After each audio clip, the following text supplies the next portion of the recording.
నేను అడుగుతా ఉన్న ఇంజనీర్లను ఇన్సల్ట్ చేసే అధికారం నీకు ఎక్కడిది? నీ జీవితంలో రేవంత్ రెడ్డి నాకు తెలిసి నకలు కొట్టుకే పాస్ అయిన కేసు ఇది. ఏం చదివిండో కూడా డౌటే నాకు. చదివిండా లేదా సప్లిమెంటరీ పరీక్ష పాస్ అయ్యిందా నాకైతే డౌటే. ఎందుకంటే ఆయనకి సప్లిమెంటరీ పరీక్షలు పాస్ కావడం కూడా ఆయనకి కొత్త ఏం కాదు. అసెంబ్లీలో ఓడిపోయాడు, 3 నెలల తర్వాత వచ్చిన పార్లమెంట్లో సప్లిమెంటరీలో పొరపాటున గెలిచాడు. ఏం చదువుకున్నాడో ఎవడికి తెలియదు. ఆయన ఇవాళ మాట్లాడుతున్నాడు చదువుకున్న వాళ్ళ గురించి. ఏం మాట్లాడతాడు? ఆయనకంట తెల్ల కాగితం మీద అంట పిల్లలకి రాయడం రాదంట. నేను అడుగుతున్నా రేవంత్ రెడ్డి గారు, నువ్వు నింపగలుగుతావా నీ ఎలక్షన్ ఫారం అఫిడవిట్? ఏ ఛాలెంజ్ కంటే ఆ ఛాలెంజ్కి నేను రెడీ. నీ ఎలక్షన్ అఫిడవిట్ నింపరా అయ్యా, నువ్వు చూస్తా నీకేం చదవచ్చో ఏమొచ్చో నేను కూడా చూస్తా. పెద్ద మాటలు మాట్లాడుతున్నాడు. జీవితంలో ఒక పోటీ పరీక్ష రాసినావా? ఒక్క పోటీ పరీక్ష ఏదన్నా కాంపిటేటివ్ ఎగ్జామ్ పొరపాటున ఎప్పుడన్నా జీవితంలో ఒక ఇంటర్వ్యూకి అటెండ్ అయినావా? ఏం తెలుసు నీకు పిల్లల గురించి?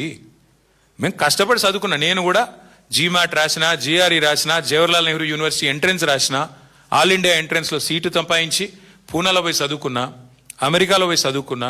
ఎంతసేపు ఏడుపులు తప్ప వేరే వాళ్ళ మీద. ఒక్క ఇంటర్వ్యూ అటెండ్ అయిన ముఖమా నీది? ఒక్క పోటీ పరీక్ష రాసిన ముఖమా? పోనీ ఒక అప్లికేషన్ రాసే తెలివి ఉందా? నకలు కొట్టి పాస్ అయినవి గోడల మీద సున్నలు వేసుకుని బతికినోడివి. నీకే ఇంత ఉంటే మరి పిల్లలకి ఎంత ఉండాలా?